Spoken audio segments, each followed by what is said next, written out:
Recording number 32, third చాప్టర్లో 31 శ్లోకం నుంచి చెప్పుకుంటూ ఉన్నాము. అనుష్ఠానము అని హెడ్డింగ్ ఇక్కడ. ఈ కృష్ణ పరమాత్మ చెప్తూ ఉన్నారు, ఈ నా మతమును ఎప్పుడూ అనుసరిస్తూ శ్రద్ధ కలిగిన వాళ్ళుగా ఉండి అసూయ లేని వాళ్ళైతే కర్మల నుంచి చక్కగా విముక్తి పొందుతారు అని పరమాత్మ చెప్పారట. ఈనా మతము కృష్ణ పరమాత్మ ఉపదేశించారు. ఈనా మతము అంటే అది ఏ మతము అని మనకు మనమే ప్రశ్న వేసుకుంటే, జీవులలో నేనుగా భగవంతుడే ఉన్నాడు అనే మతంట ఇది. ఈ మతానికి ఏమిటి? ఫస్ట్ది, అందరు జీవులలో పరమాత్మగా ఎవరున్నారంటే నేనుగా పరమాత్మే ఉన్నాడు అందరి జీవులలో అనేటటువంటి మతం. ఆ మతాన్ని కనుక మనం అనుసరిస్తే కర్మబంధం నుంచి తేలిగ్గా బయటపడవచ్చు అని చెప్పి ఇది నా మతము అని చెబుతున్నారు పరమాత్మ తమాషాగా.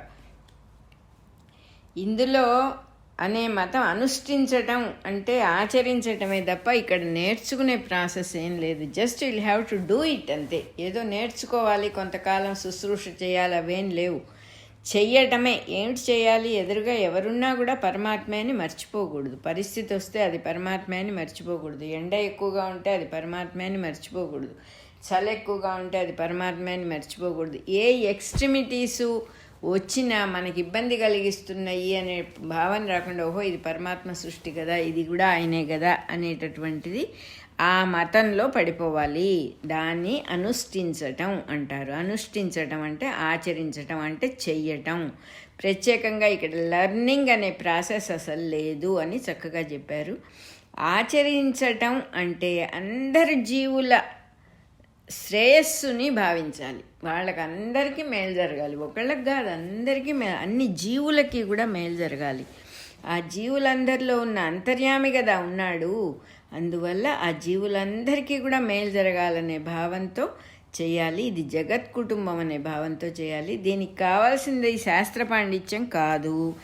లేకపోతే చాలా విషయాలు ఇంకా శాస్త్రాలన్నీ గ్రంథాలన్నీ చదువుకొని బాగా నేర్చుకొని నలుగురిని కూర్చోబెట్టుకొని చర్చ చేసి వాదించి మొత్తం మీద ఇది అనే ఒక క్రీముని బయటికి తీసుకురావటం కాదు. ఇది కేవలం దైవాన్ని గుర్తుంచుకోవటమే. ఎంత సాధకులకైనా కూడా మరుపు అనేది వస్తుంది, రాకుండా ఉండదు. జీవులందరిలో ఉన్న అంతర్యామిని మర్చిపోవటము అనేది జరిగినప్పుడు అక్కడ దేవుడు ఉండడు, జీవుడు కనబడతాడు మనకి. మన బాబాయో, పిన్నో, అత్తో, కూతురో, తండ్రో, మొగుడో, ఎవళ్ళో మనం అన్నీ బోలెడన్ని రిలేషన్షిప్స్ పెట్టుకున్నాం కదా. అవి కాక శత్రువు, మిత్రుడు అని కూడా పెట్టుకున్నాం కదా. వాళ్ళల్లో ఎవడో ఒకడు ప్రత్యక్షం అవుతాడు. మనం దేవుణ్ణి మర్చిపోయిన క్షణంలో వీళ్ళందరూ మొత్తం గుంపుగా వచ్చేస్తారు మనకి. ఎవడో ఒకడు ఈ లిస్టులో ఒకడు వస్తాడు. అక్కడికి వచ్చినప్పుడు ఏమవుతుంది? మనం పక్కదారులు పడతాం. ఎదురుగా ఉన్నవాడిని ఏ రిలేషన్షిప్తో చూసినా కూడా నిత్య జీవితంలో వీళ్ళు పనివాళ్ళు, ఈయన భర్త, ఈవిడ భార్య అనేటటువంటి భావన రాగానే మనం బంధంలో పడతాం. ఎందుకంటే వాళ్ళని అలా చూడటమే మనకు అలవాటు. అయ్యో నేను ఇలాగే చేశానే, నేను అలాగే చూశానే అని వెనక్కి తిరిగి బాధపడటం, రిగ్రెట్ పడటం కంప్లీట్గా మానేసేసేయాలి.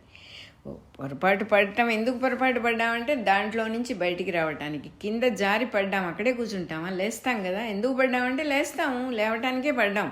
ఒక విధంగా చెప్పాలంటే తప్పెందుకు జరిగింది? ఈసారి చేయకుండా ఉంటాను జరిగింది. 10 సార్లు చేశాను, 11వ చేయకుండా ఉంటాను, చేతవుతుంది నాకు అనే కాన్ఫిడెన్స్తో వెళ్ళిపోవాలి. అందరిలో అంతర్యామిగా దైవం ఉన్నాడు. అంతర్యామి అంటే లోపల చరించేవాడు అని ఆ అసలు వాడిని చూడటమే ప్రాక్టీస్ చేయాలి. కానీ మ్యాన్మేడ్ రిలేషన్షిప్స్లో మునిగిపోయినప్పుడు అన్ని రకాల భావాలు, ఎదటి వాళ్ళు నచ్చటం, నచ్చకపోవటం, ఇష్టము, ద్వేషం ఇవన్నీ బుర్రలో ఆక్రమించుకుని మనల్నే బిడిస్తాయి.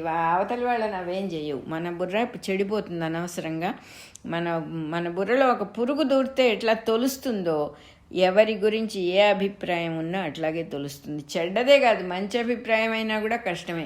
ఎవరో చాలా మంచివాళ్ళు అనుకున్నాం, వాళ్ళు మ్యాచ్ అవ్వలేరు. కొన్నాళ్ళు అయ్యాక మన ఒపీనియన్కి వాళ్ళు మ్యాచ్ అవ్వలేరు. ఒక అద్భుతమైన వ్యక్తి అని ఒక అబ్బాయిని పెళ్లి చేసుకున్నాము. ఆ అద్భుతమైన వ్యక్తి మన మనసులో ఉన్నంతకాలం ఈ మొగుడు మ్యాచ్ అవడు, 100% అవడు. ఎందుకంటే నీలో ఉన్న, నీ దృష్టిలో ఉన్నవాడు బయట ప్రపంచంలో ఉండాలంటే ఎట్లా ఉంటాడు? అందుకని అసలు దృష్టిలో ఎవరు వద్దు, ఉన్నవాడు ఒక్క పరమాత్మే అని గట్టిగా తెలుసుకోవాలి, నమ్ముకోవాలి అని చెప్పి చెప్తున్నారు. ఈ బుర్రని అనేక రకాలు ఆక్రమించుకున్నందువల్ల మనకే ప్రాబ్లం, ఇంకెవళ్ళకి కాదు. మన పని మనం చేసుకొని వెళ్ళిపోవాలి, కానీ ఈ అభిప్రాయాలు ఎందుకు బుర్రలో, ఇవన్నీ ఎందుకు? ఏం పని చేయాలో దాని మీద మనసు పెడితే సరిపోతుంది కదా. కొంచెం వివేకంగా ఆలోచించినప్పుడు మనందరం తలా ఒక బ్లూ ప్రింట్తో వచ్చాము. ఈ డ్రామాలో ఎవరి స్క్రిప్ట్తో వాళ్ళం వచ్చాం, కానీ ఒకరి స్క్రిప్ట్ ఇంకొకళ్ళకి లేదు కదా. అది న్యాచురల్ కదా. ఎవరి రోల్ ప్లే వాళ్ళు చేస్తున్నారు, ఎవరి పాత్ర పోషణ వాళ్ళు చేస్తున్నారు. ఈ రజస్సు తమస్సు అనే గుణాలు, ఈ రజోగుణం తమోగుణం అనేవి కాంబినేషన్స్, బాగా ఎక్కువ కాంబినేషన్స్, రేషియోలు మార్పు. దీనివల్ల ఏమవుతుంది, ఒక్కొక్కళ్ళ స్వభావం ఒక్కొక్క రకంగా డిఫరెంట్గా. సృష్టి అంటేనే వివిధత్వము అని అర్థం. ఎంత వెరైటీ, అన్ని రకాల వెరైటీసు, కాంబినేషన్స్, స్వభావాలు ఉన్నాయి. ఎవరికి వాళ్ళు అది తెలుసుకుని అందరిలో దైవమే ఉన్నాడు, ఆ దైవమే అందరిలో పనిచేస్తున్నాడు, కానీ అలా విడిగా ఉన్నట్టుగా కనపడుతున్నారు. బికాజ్ ఆఫ్ త్రిగుణాల వల్ల అందరూ విడిగా వేరే వేరే స్వభావంతో ఉన్నట్టు కనిపిస్తున్నారు. కానీ ఉన్న కామన్ థింగ్ దైవం ఒక్కడే. ఎట్లా అయితే ప్రతి బల్బులో, ట్యూబ్ లైట్లో, ఫ్రిడ్జ్లో, హీటర్లలో, ఏసీల్లో, టీవీల్లో ఉన్న పవర్ ఎట్లయితే ఒకటే ఎనర్జీ ఉన్నదో, ఒకటే ఎలక్ట్రిసిటీ పవర్ ఉన్నదో, అదే రకంగా దైవం అనే ఎనర్జీ అన్ని జీవులుగా ఉన్నది, సర్వత్రా ఉన్నది. ఖాళీ అనబడే ప్రదేశంలో కూడా ఉన్నది, సర్వత్రా ఉన్నది అనేటటువంటి భావాన్ని బాగా అర్థం చేసుకుని గట్టిపరచుకోవాలి. అందరూ హెల్ప్లెస్ పొజిషన్లోనే ఉన్నారు. అట్లా చూస్తే ఎవడు తన స్వభావాన్ని దాటి వెళ్ళేటట్టుగా ఎవరూ లేరు. పాపం వాళ్ళకి తెలియదు. ఇంకా నువ్వు నేను ఏదో మాస్టర్ గారి పుస్తకాలు చదువుకొని, లేకపోతే ఏదో దైవానుగ్రహం వల్ల కొంచెం తెలుసుకుంటూ ఉన్నాం. అందరికీ ఆ అవకాశం కూడా రాదు. లేచినప్పటి నుంచి కాయ కష్టం చేసుకొని ఏదో పొట్టకి, ఒంటికి, గుడ్డకి సరిపోతుంది, తిండికి గుడ్డకి సరిపోతుంది, పిల్లల్ని చూసుకోవాలి, ఎన్నో బాధ్యతలు ఉంటాయి, డబ్బు సరిపోదు, ఎంతో కష్టపడతారు. ఆ కష్టజీవులకి మనలాంటి అవకాశాలు రావు. మనకి ఇంత పెద్ద అవకాశం వచ్చినప్పుడు మనమైనా కూడా ఇదంతా రోల్ ప్లే, ఇంతకంటే ఇంకేం లేదు. పైగా ఈ రోల్ ప్లేలో ఏంటి, పాత్ర పోషణ ఏంటి, తమాషా. ఈ డ్రామాలో స్క్రిప్టు మంది కాదు, డైలాగు మంది కాదు, యాక్షను మంది కాదు, అన్ని డైరెక్టరే పైన మనకి పపెట్ షో లాగా, తోలుబొమ్మలాట్లాగా పైన తాళ్ళు పట్టుకుని మన చేత ఆయనే చేయిస్తున్నాడు. నీకేం బాధ, నాకేం బాధ, అందరూ పప్పెట్సే. ఎవళ్ళకి ఏ రకమైన స్వాతంత్ర్యము వాళ్ళ యాక్షన్స్లో లేదు. పప్పెట్స్ అంటే వాళ్ళ స్వభావాల్లో ఇరుక్కొని ఉన్నారు అని చెప్పి చెప్తున్నారు. మనకు భాగవతంలో కూడా స్వభావం అనే కొండ చిలువ చేత ప్రతివాడు నడుందాకా మింగబడి ఉన్నాడు, వాడు ఇంకొకడికి ఏం సహాయం చేస్తాడు? First he should get out of that. తను బయటపడాలి ఫస్ట్. ఆ స్వభావంలోంచి బయటపడ్డప్పుడు ఇంకొకళ్ళకి చేయూత ఇవ్వడానికి అవకాశం ఉంటుంది అని చెప్పారు అక్కడ కూడా. సో ఎవరు వాళ్ళ యాక్షన్స్కి వాళ్ళు రెస్పాన్సిబుల్ కాదు. వాళ్ళని మనం ఎలా బ్లేమ్ చేస్తాం? వాళ్ళు కూడా హెల్ప్లెస్ సిచ్యువేషన్లో ఉన్నారు వాళ్ళు. ఒకడికి చర్మని కోపం వస్తుంది, ఒకడిని కొట్టినా వాడు కోపం తెచ్చుకోవద్దు. వాళ్ళ స్వభావం అలా ఉన్నారు, వాళ్ళకి తెలియదు. అది అన్నిట్లోకి ఆశ్చర్యకరమైన విషయం. వాళ్ళు ఎలా ఉన్నారో వాళ్ళకి తెలియదు. అదేవిధంగా మనం ఎలా ఉన్నామో మనకు కూడా తెలియదు. మనం బాగున్నామని మనం అనుకుంటున్నాం, కరెక్టే, బాగున్నామని అనుకోవచ్చు. ఎట్లా ఉంటుందంటే అద్భుతమైన సృష్టిని మనం చూడలేకపోతున్నాం. ఎందువల్ల చూడలేకపోతున్నాం? సృష్టిలో ఉన్న అందమైన కూర్పు, చక్కటి వ్యూహ రచన ఎంత బ్యూటిఫుల్గా, ఎంత చక్కగా ఉంది. హిమాలయాల దగ్గరికి వెళ్ళి ఎదురుగా నిల్చొని తలెత్తి హిమాలయాల్ని చూడకుండా నాకు కాలు నొప్పిగా ఉంది, ఎక్కడో ఏదో గుచ్చుకుంది అని కాల్ని పరిశీలించుకుంటూ గంట కూర్చున్నట్టెవడో. ఎందుకు వాడు అక్కడికి వెళ్ళటం? కాసేపు దీన్ని పక్కన పెట్టలేడా? తల ఎత్తితే ఆ అందచందాలు చక్కగా కనపడతాయి కదా. మనల్ని మనం చూసుకోవటం ఆపి ఆ సృష్టిని ఒకసారి చూస్తే అద్భుతమైన దర్శనం ఇస్తుంది సృష్టి అని చెప్పి చెప్తున్నారు. అట్లాగే ఇంకా ఇక్కడ ఏం జరుగుతుంది, ఏం చేయాలి అనే అందచందాలు ఎలా తెలుసుకుంటాము అంటే, ప్రహ్లాదుడి ఒక గొప్ప ఆదర్శం మనందరికీ కూడా. దైవాన్ని చూడటం అంటే ప్రహ్లాదుడిలాగా చూడాలి. కోపం వచ్చి చిందులు దొక్కే తండ్రిలో దైవాన్ని చూశాడు. తనని తొక్కటానికి వచ్చిన ఏనుగులో దైవాన్ని చూశాడు, తనని కరవటానికి వచ్చిన పాములో దైవాన్ని చూశాడు. విషం తాగించారు తండ్రి ప్రహ్లాదుడికి. విషం కూడా దైవస్వరూపమే అని చూశాడు. కొండల్లో లోయల్లోంచి పడేస్తే అది కూడా భగవంతుడి స్వరూపమే. సముద్రంలో తోసిరారా విణ్ణి అని పంపించాడు. సముద్రంలో నాకెందుకు నాన్న భయం, నా విష్ణుమూర్తి నివాసం కదా సముద్రం, మా తల్లి అక్కడే ఉంటుంది, అక్కడే పుట్టింది, మా తల్లి పుట్టిల్లది, నాకెందుకు భయం అన్నాడు ప్రహ్లాదుడు. కృష్ణ పరమాత్మ ఇట్లా చెప్తున్నారు. కాబట్టి సాధకుడు ఈ రకమైన నా మతాన్ని అనుష్ఠించాలి, నేర్చుకోవడానికి కొత్తగా ఇక్కడేమీ లేదు అని కృష్ణ పరమాత్మ చక్కగా చెప్పారు. అనుక్షణము ధ్యానంలో మనస్సును ఉంచటానికి కావాల్సింది శ్రద్ధ. ఉండకూడనిది ఉండవలసిందేమో శ్రద్ధ, ఉండకూడనిదేమో అసూయ ఉంటే జీవులు చేష్టలు కనపడతాయి.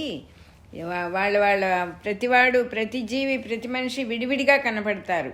మనకి కొన్ని జీవుల్ని చూసిన కాక్రోచ్ చూస్తే చాలా భయము అసహ్యం అట్లాంటివన్నీ కనపడతాయి. అందులో అంతర్యామిని, ప్రతి జీవిలో అంతర్యామి మాటుపడి ఉండును అంటున్నారు. లోపల కనపడకుండా మాటుపడి ఉంటాడు ఆయన, మాటుపడి ఉంటాడు భగవంతుడు. శ్రద్ధావంతుడు అసూయ లేనివాడైన వాడే అనుక్షణం తన పనేమిటో అని చూసుకుంటూ పని చేసుకునేవాడే కర్మయోగ సాధకుడు.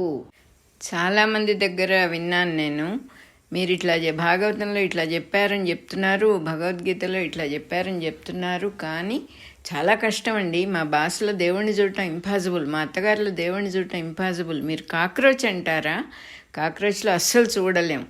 ఇట్లాంటి మాటలు విన్నప్పుడు ఏమనిపిస్తుందంటే కరెక్టే, భాషలో చూడలేము, అత్తగారిలో చూడలేము, కాక్రోచ్లో చూడలేము. ఎందులో చూడగలవో పోనీ అందులో మిగతా వాటన్నిటిలో చూడొచ్చు కదా. మేము చూడలేము అని మొత్తం ప్రయత్నం విరమించుకోవటం ఎందుకు? కంప్లీట్గా మనం ఎందులో చూడగలమో, మన సత్తా ఏమిటో నెమ్మదిగా దైవం మన చేయబట్టుకొని తీసుకెళ్ళడం అంత మాత్రం నమ్మకం లేదా? ఎక్కడొక్కడ మొదలు పెడితే ఆ స్వామి కరుణిస్తాడనేటటువంటి నమ్మకం మనకు లేదని అనిపిస్తుంది ఒక్కొక్కప్పుడు. చాలా దురదృష్టం అట్లా లేకపోవటం.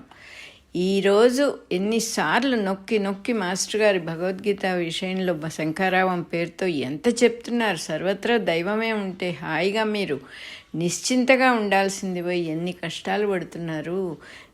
ఎవరిని పట్టుకొని మనం నిశ్చింతగా ఉండాలో వాళ్ళని వదిలేసి అనవసరమైన విషయాలు పట్టుకొని బాధపడుతున్నారు కదా అని చెప్పి అంటున్నారు మాస్టర్ గారు. రికార్డింగ్ నెంబర్ 31 అయిపోయింది.